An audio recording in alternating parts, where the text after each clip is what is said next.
नमस्ते प्रणाम, का हाल बा दोस्तों। गांव में पंचायती चुनाव का माहौल जोरों शोरों पे है। बीच में आया हूँ ये बताने हर के एक लिए। प्रत्याशी घर घर गांव गांव घूम घूम के अपना चुनाव प्रचार कर रहे हैं और आपसे हाथ पैर जोड़ के वोट मांग रहे हैं।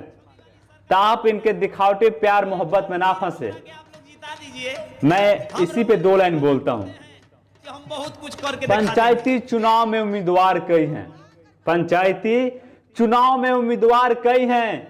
जब तक चुनाव है तब तक ईमानदार कई हैं। समाज सेवा में जिनका रत्ती भर योगदान नहीं, समाज सेवा में जिनका रत्ती भर योगदान नहीं, ऐसे ऐसे चुनाव में सेवादार कई हैं, सेवादार कई हैं। दोस्तों, ये लोग गिरगिट हैं, ये अपना रंग बदलते रहते हैं। आप अपने दिल पे हाथ रखो, दिल जिसको गवाही दे उसको वोट करो। सही बात है भाई, चुनाव बहुत अच्छा फिर बात है। आए गैला नेताजी बन के बहु रुपया दिखाए गैला नेताजी।